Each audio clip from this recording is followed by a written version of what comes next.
23억에 팔고 나가신 분이 있습니다. 그러니까 4년 만에 10억 이익분을 취하신 거고, 진짜 높네요. 그러니까 앞으로 보이는 저 건물 일대가 2구역인데 상업지역으로 종사양을 시켜줬습니다. 지금 한 학기에도 불구하고 꾸준히 시세가 상승하고 있는 아파트인데, 그 이유는 바로 구역 내에 포함되어 있기 때문입니다. 여기는 용산 전자상가입니다. 앞에 보이는 게 서울 드래곤시티고요. 예전에 터미널 상가 용산역에 바로 붙어서 갈 수 있는 곳이었는데 철거가 돼서 이렇게 개발이 된 것이고요. 이 앞에 보이는 게 전자랜드. 전자랜드도 기존의 전자상가들을 철거하고 개발이 된 겁니다. 이 일대 이렇게 원효 상가랑 예전 저층 상가들 모습이 보이고요. 또 맞은편으로 해서 여기가 낮은 상가인데요. 낮은 상가 12, 13동이 이 서울 드래곤시티를 운영하는 서부 T&D의 소유입니다. 그래서 26층 용적률 799%로 계획하겠다고 용산구에 제출을 한 상황이에요. 도시계획상의 인공지능 정보통신 기술 기반 미래산업 중심지로 개발하겠다고 명시되어 있고, 바로 근처에 용산국제업무지구가 있는 것이거든요. 용산국제업무지구와 함께 시너지를 낼 것으로 기대가 되고, 지금 이 용산 전자상가 투자하는 것은 많이 들으셨겠지만 지분 쪼개기가 너무 심하게 돼 있어서 지분 쪼개기 한 분들 돈 벌게 도와드리는 거니까 지금 들어가시는 거는 추천드리지 않습니다. 다만 이런 개발의 흐름들 어떤 식으로 변화하고 있는지, 그리고 용산역 지상철 주변으로 개발을 화끈하게 밀어주고 있다는 것을 체감하시라고 이렇게 영상에 담아봤습니다. 여기는 삼각지역세권 재개발 구역입니다. 이 거리 주변으로 해서 뒤쪽으로 용리단 길이 형성이 돼 있고, 지금 이 삼각지역 뒤편 이 도로까지도 새로운 MG 상권들이 자리 잡고 있는 모습을 볼 수 있습니다. 좌측에 보시면은 단독주택들 보이고, 이 앞에가 삼각맨션이에요. 진짜 오래됐다. 이 구역이 재개발 삼각맨션 일대 도시정비역 사업인데요. 2030 생활권 계획상에 이 삼각지역 주변 일대를 도심기능 보완 역할 강화를 시키겠다 명시가 돼 있습니다. 그리고 신용산역과 삼각지역 이어지는 한강대로변, 그쪽은 도심과 용산광역중심의 연계를 위해서 업무축을 육성하겠다고 명시가 돼 있어요. 그렇기 때문에 이 주변으로 해서 이렇게 배후 주거지 정비구역 지정을 활발하게 해주는 것이고, 이 건너편으로 보이는 저 구역도 재개발 한강로 구역 남측 정비구역으로 지정이 돼서 조합 설립 인가까지 난 상황입니다. 지금 위에는 맨션이고 아래는 이게 삼각맨션이에요? 이것도? 예, 여기도 한강맨션이고. 와, 1층은 이런 슈퍼가 있네요. 사실 이 일대는 2030 서울 도시주거 환경정비 기본 계획에 정비구역으로 명시가 돼 있었습니다. 이런 데는 시세가 얼마나 해요? 24년 5월에 13평짜리가 10억 5천만 원, 평당 8천만 원대를 찍었습니다. 와.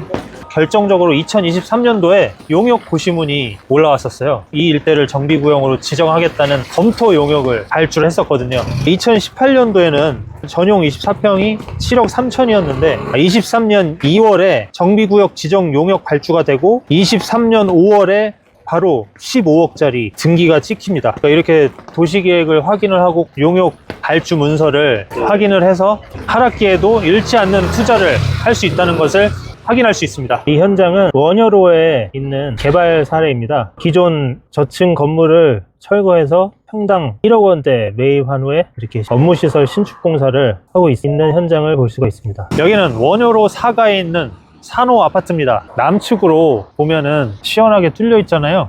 네. 저희가 한강변입니다. 한강뷰 아파트예요. 관심이 확 가네요. 네.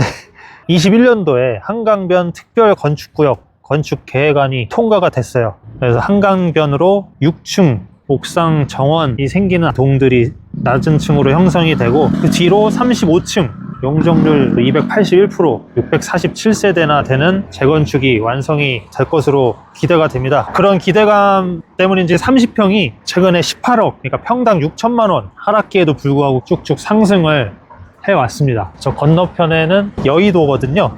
원효대교 북단 교차로 확장하는 것이 용산구 용역 결과로 거의 우선순위로 확정이 돼 있다는 것은 용산국제업무지구뿐만 아니라 산호아파트 재건축에도 큰 힘을 실어주는 결과입니다. 단지가 꽤 크네요. 예. 근데 너무 징그러워요. 균열 보수 공사 중이잖아요. 이 아파트 동축으로 현대에서 UAM 관련 연구소 부지 개발을 할 예정이라고 합니다. UAM 그때 강서구에서 들어봤던 것 같은데? 네.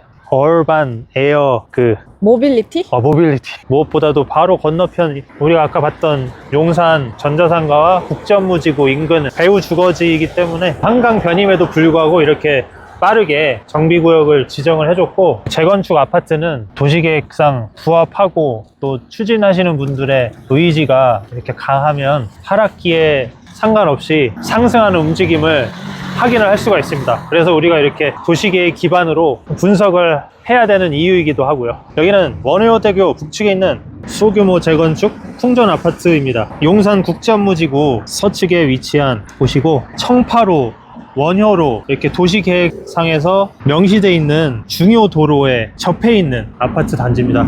현재 조합 설립 인가 상태이고 138세대인데요. 소규모 재건축으로 진행을 하다가 사업성을 높이기 위해서 주변 빌라들하고 신통기획으로 사업을 전환하는 방향으로 모색을 하고 있다고 합니다. 그래서 25평이 11억 3천만 원 7월 달에 거래가 됐었고요. 평당 4,500만 원대 시세가 형성됐습니다. 본격적인 조합 설립 인가 이후에 21년부터 상승하기 시작해서 22년 6월에 11억 9천만 원, 평당 4,760만 원대까지도 시세가 올라갔었습니다. 지금 여기 보시는 이 도로가 원효로고, 건너편에 펜스 친 곳이 현대 자동차 부지입니다. 저 부지도 개발을 위해서 평당 7천만 원대 거래도 됐었는데 현재 종상향을 위한 작업 중이고요. 바로 동측에 이렇게 용산 전자상가 인근 오피스 건물들이 보입니다. 다음 주엔 어디 가나요? 오늘 분량이 너무 길어서 가지 못한 이 용산 거점의 배후 주거지 이촌동, 그리고 한남동, 이태원 쪽으로 가보도록 하겠습니다. 감사합니다. 감사합니다. 쿠키 영상이 있으니까 마지막 몇 초 확인해 주십시오. 비밀 매물 영상입니다. 진짜요? 구독, 좋아요, 알람 설정.